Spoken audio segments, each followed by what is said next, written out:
Assalamualaikum warahmatullahi wabarakatuh.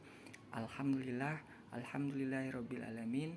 Puji syukur atas kehadirat Allah Subhanahu wa taala, yang mana Allah masih memberikan kita nikmat, yakni nikmat kesehatan, kesempatan, sehingga pada saat ini kita masih dapat merasakan dan menjalankan segala rutinitas aktivitas kita seperti biasanya. Alhamdulillah. Salawat berangkaikan dengan salam tidak lupa pula kita hadiahkan kepada junjungan Nabi besar Muhammad Sallallahu Alaihi Wasallam. Semoga kita semua mendapatkan syafaatnya kelak di yaumil mahsyar nantinya. Amin, amin ya rabbal alamin.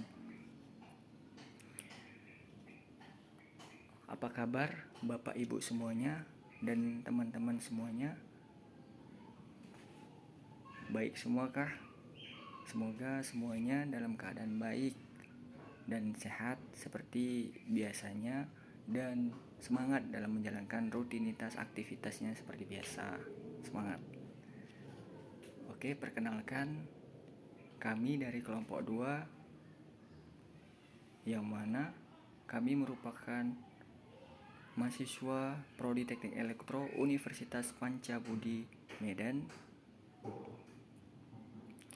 yang mana pada kesempatan kali ini kami akan mereview jurnal probabilitas dan statistik, yang mana dosen pengasuh kita yaitu Ibu Dr. Rahmaniar STMT. Baiklah, saya Bagas Saputra dan saya sebagai moderator sekaligus pemateri pertama. Maksud dan tujuan kami ingin mengumpulkan tugas UAS, tugas ujian akhir semester yang akan kami presentasikan kali ini. Oke, di sini review jurnal kali ini kami memuat judul penelitian yang pertama, dampak bayangan pada panel surya terhadap daya keluaran fotovoltaik, yang mana judul penelitian yang pertama ini bersumber dari Akademia Miftahul Fikri Institut Teknologi PLN tahun 2020. Untuk link dapat kita lihat seperti di PowerPoint di layar sekarang ini. Oke, lanjut.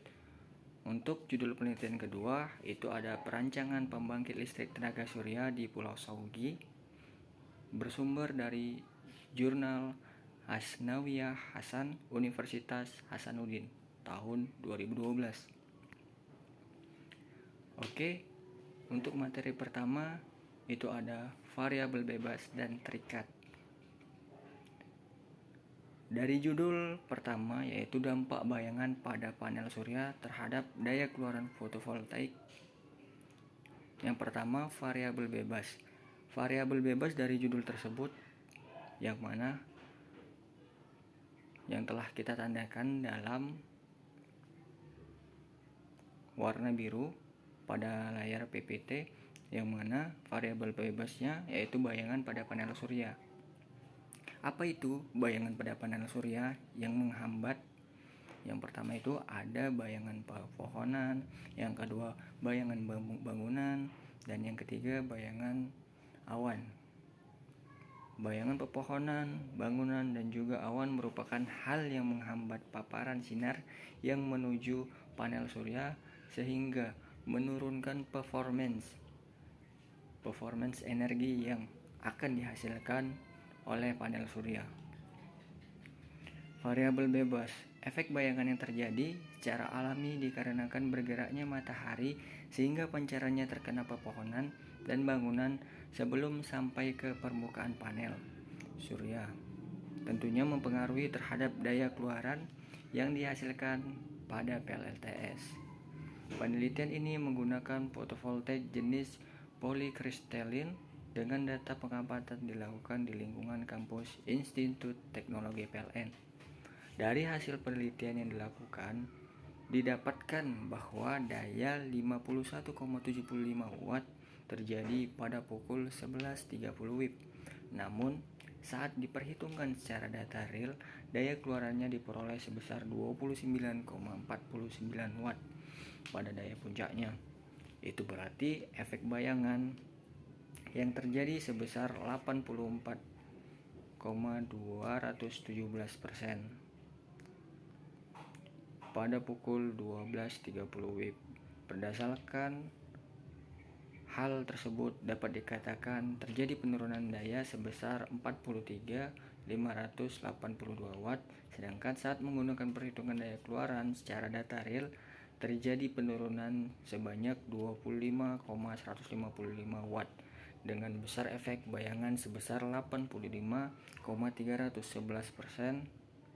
Dapat disimpulkan, semakin besar nilai bayangan yang terjadi, semakin kecil daya yang dihasilkan dari sebuah panel surya.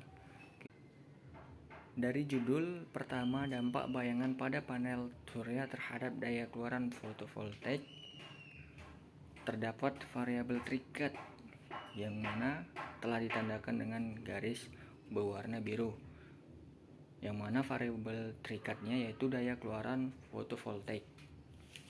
Apa itu daya keluaran fotovoltaik ini pada panel surya? Yang pertama itu adalah 1.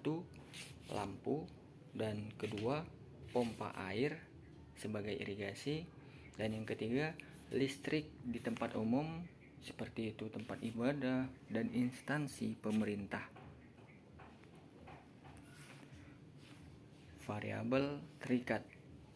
Penjelasan mengenai variabel terikat tadi, sejauh ini pemanfaatan energi surya di Indonesia telah diarahkan ke penyediaan listrik di pedesaan atau daerah-daerah yang letaknya sulit untuk dijangkau oleh instalasi listrik pedesaan.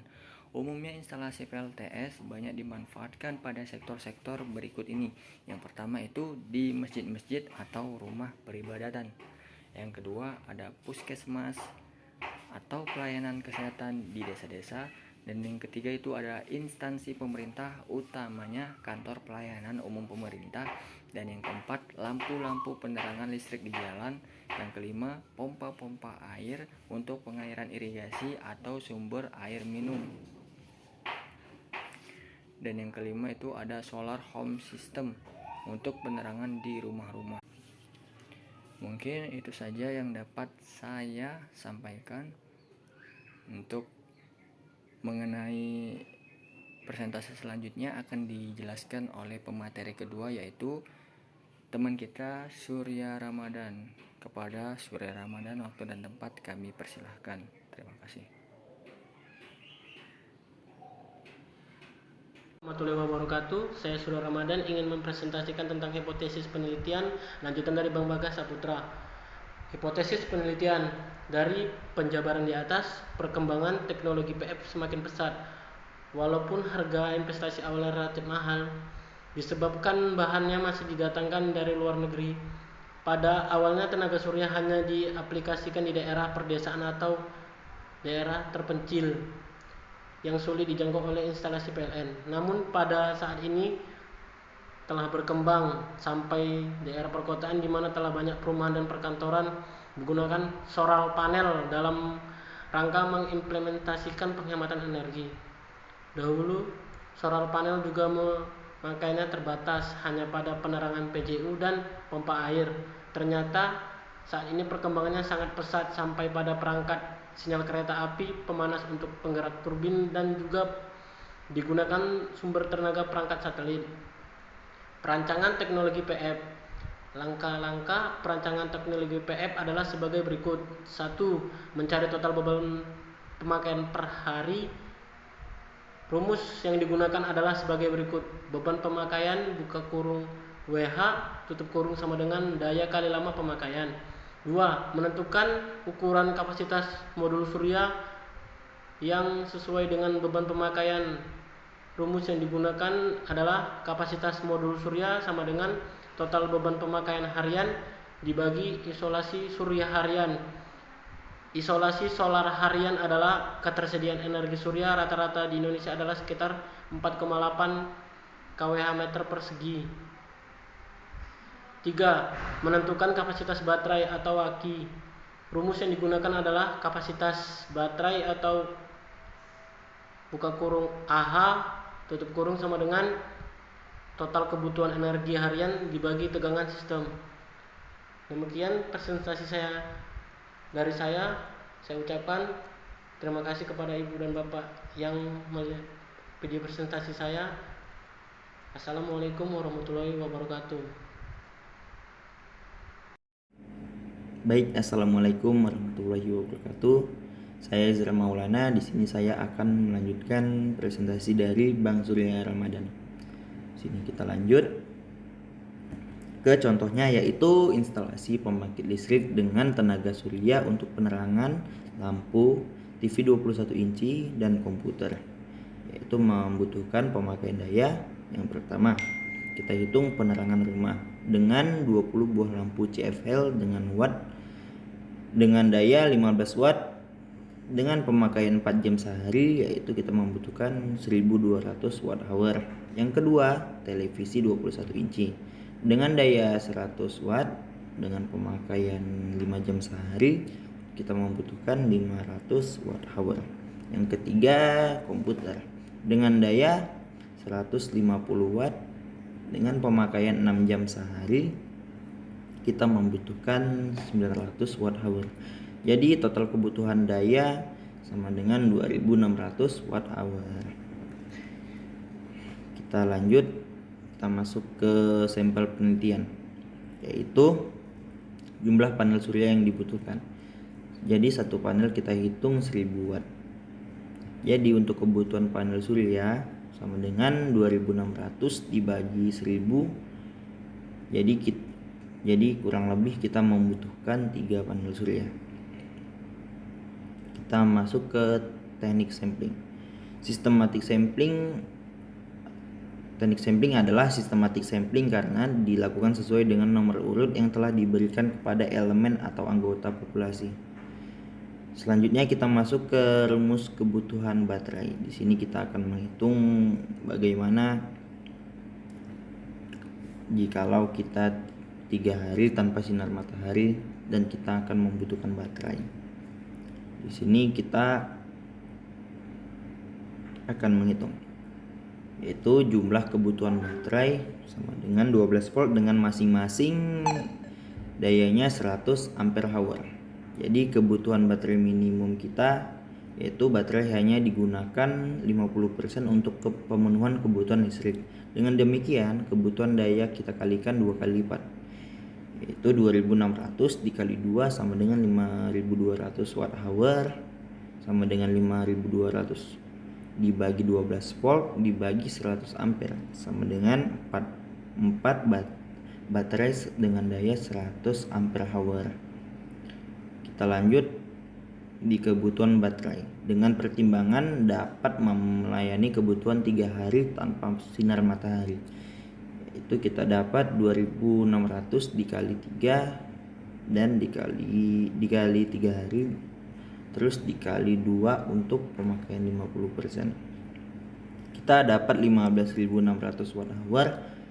Jadi kita hitung sama dengan 15.600 watt hour dibagi 12 volt dibagi 100 ampere sama dengan kita membutuhkan 13 baterai dengan daya 100 ampere hour. Selanjutnya kita masuk ke kesimpulan. Yang pertama, teknologi fotovoltaik. Teknologi fotovoltaik adalah teknologi yang memanfaatkan energi surya untuk dikonversikan ke energi listrik dengan menggunakan peralatan yang terbentuk dari bahan semikonduktor, umumnya silikon. Yang kedua, instalasi teknologi fotovoltaik. Instalasi teknologi fotovoltaik terhitung mudah dan efisien, walaupun membutuhkan investasi awal yang tinggi disebabkan bahannya masih didatangkan dari luar negeri. Namun, apabila dihitung untuk pemakaian jangka panjang, maka teknologi fotovoltaik merupakan teknologi yang lebih murah dibanding dengan pemakaian generator. Yang ketiga, teknologi fotovoltaik ini pada awalnya ditujukan untuk menggantikan energi bahan bakar fosil yang suatu saat akan habis dan untuk diimplementasi di daerah-daerah terpencil. namun kemudian berkembang menjadi lebih luas dari sumber listrik untuk rumah-rumah sampai sumber energi untuk perangkat satelit telah diciptakan. Baik, dengan ini presentasi saya persembahkan. Terima kasih untuk semua. Terima kasih atas semua Bapak Ibu yang telah menonton. Dengan ini saya sampaikan terima kasih dan sampai jumpa. Assalamualaikum warahmatullahi wabarakatuh.